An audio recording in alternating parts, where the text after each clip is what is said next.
We're out here on a kind of overcast day here in July, and I thought it was a nice time to show you my quartet of fig trees. I'm quite late to the game of growing fig trees. I just never realized how amazing the fruit was until I tasted a fig in my sister's garden in the south of France. And it was just the best experience ever, the tastiest fruit ever. And so that was back in August last year, and I took a cutting from it. I think I have a photo. I can just show you how it looked back in August. And this is how it looks now, nearly a year later.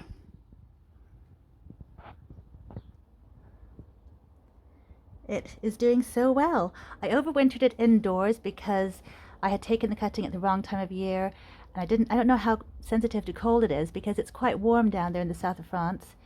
So I wasn't sure at all about it, but it's just, yeah, it's absolutely loving life at the moment. It's outside, just really having fun, I think. It looks like it's doing well. And so a few weeks ago, maybe 3 weeks ago now, I decided to pinch all my fig trees. This is something people suggest doing in order to sort of make them start thinking about fruiting as opposed to just growing loads and loads and loads, and also get them to fruit on time. There's all kinds of reasons to do it, and the main reason I wanted to do it, because my fig trees are quite young, I wanted to get them to start shooting out lots of side growth, branching out a bit. The more branches you get, the more fruit you'll have in the future. And also I wanted to sort of work on the structure of the trees, make them look the way I want them to be. And you can kind of really control their growth by pinching them at the right time and in the right place. And I'm not entirely sure I've done it completely right because the French one looks a little bit wonky, but we'll have a closer look at that. I mean, that can also be remedied later in the winter when they're completely dormant. Then I'll go back and prune them, and you know, I can take some cuttings too and grow some more, because this long growth, if you look at how it looks, originally it was just this and this. It was like that, fork like that. But then since then there's lots of side branches coming up here, and over here there's another branch over here, and then there's this really big one here. And because I nipped it up here, it shot out 2 more side branches there, sort of split off that way, which looks really good. Yeah, I'm just gonna let it go and just see how it goes, and then have a reassessment when it's dormant. But it's looking lovely, and pinching it didn't encourage it to fruit so far. It just decided to do lots of growing, and that's all I really want from it this year, this first year. Just get really strong and ready for winter. If you look down here, there's lots of roots, and I need to get it potted up again in a bigger pot. They do grow really fast, and here in the UK, well, I've heard people say that it's best to grow them, contain their roots, so you get lots of fruit. And also because when they're in pots, I can keep them really protected from really cold in the winter and things. But I will put him in a bit of a bigger pot, I think, before the winter. And over here, this taller guy, he is a brown turkey. Look at his leaves. Look how beautiful they are. Stunning. I actually got him last year as well in June, before I went to France. Before I was completely wanting to get interesting fig trees. I just thought he was a good one. The reason I went for him was because he's supposed to be the easiest one to get to fruit here in the UK, the most reliable one. And when I nipped him a little while ago, because he was just growing, if you look down here, he was growing straight up. Just a long, straight stem all the way up. And I just thought, let's get him branching, and that has worked. Here he is now.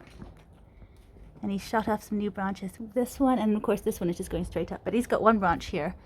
And then down here, he's got a little cute fig. And another one, and I think also what's happening here, usually when they have double buds, they have one fig, and then that is a growth bud, and that's going to be another branch. So he'll have this branch, and then this branch, and that's going to look really nice, I think. Good place for him to branch off a bit. And then over here we have one that I took as a cutting not that long ago. It was back while it was dormant. It was my neighbor's tree, and I took it back in January. Now the neighbor thought or thinks that his tree is a brown turkey, but look at the leaves, yeah, and then look at the actual brown turkey. I got this online, this brown turkey here online from Sarah Raven, and it's supposed to be brown turkey, so I think it is a brown turkey. Look how really amazing these leaves are compared to the neighbor's one.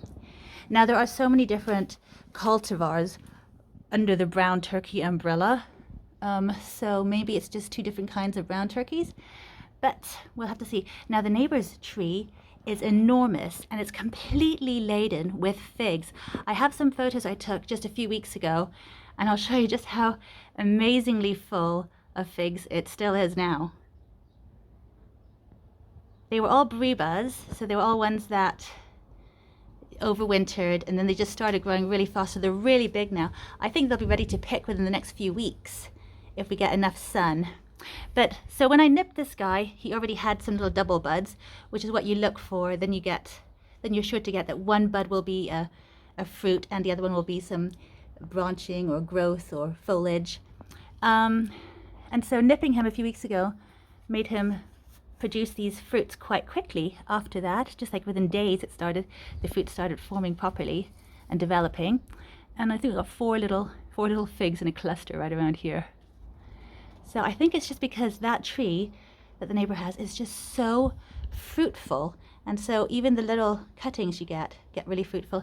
And it's in lovely shape too, because it was just a stick I took, and then like you can see I cut it off here, and it managed to branch out quickly, and then there's another branch here. So it's really developing a lovely shape there, sort of a little Y shape or V shape. I really like that. And it's done some more growing since we nipped it. You can see I nipped it up here. You can only see where I nipped because it has this really white sap. That's where I nipped it, and up here I nipped this guy too, the top. Poor thing. But yeah, it did actually work, and there'll be some lovely figs to try. They were very berry-like. I tried them last year from the neighbor, and they had this really lovely berry flavor. So hopefully when I taste them, because now both brown turkeys are going to be fruiting at the same time, so I could compare them and see which one tastes the way brown turkeys are meant to taste. I'll have to sort of read what they're supposed to taste of and have a look at that and everything, but that'll be fun to see. And the final member of my little fig quartet is this little guy here. I only got him back in March because he's so cute. The figs he grows, he's a Panachi. I'll just show you his name, because I'm probably actually pronouncing that word wrong. Panachi. Yeah, he's supposed to have these stripy figs that not only look really cute, but also taste really good. So yeah, I had to get him. And he's so small, so I wasn't hoping for fruit at all, but I did nip him at the same time as I nipped the others, or pinched him, as they call it, because I wanted to get him to branch out, to get like a really nice structure, a nice open structure, and not just make him grow really tall before he thought about branching out. And it worked. He's got those two little buds there, two little growth buds that are going to be branches. So that should give him a few months just to get really nice and large. And I'll have to repot all these figs, I think, before winter, to make sure that they are in the right sizes and they can just thrive and stay safe over winter. And I'm also going to do lots of winter protecting. This little area that they're in is quite a warm, protected, almost microclimate, so it doesn't get bad winds. It gets cold, but it doesn't get any like really freezing winds, which can often kill plants. So all the other plants around here thrive as well. You can see there's some Chilean guavas there with some lovely fruit coming on. And they love being in this little area too. And there's actually my little grapevine over here with a lovely cluster of grapes. Look at that. They're strawberry grapes, so there's grapes that taste of strawberry, surprisingly. Looking good. But yeah, it's a nice little warm area for them, so I'll be protecting them well and hope they all do well. But I just thought it'd be fun to show you how they are doing. My little quartet of fig trees. See you next time.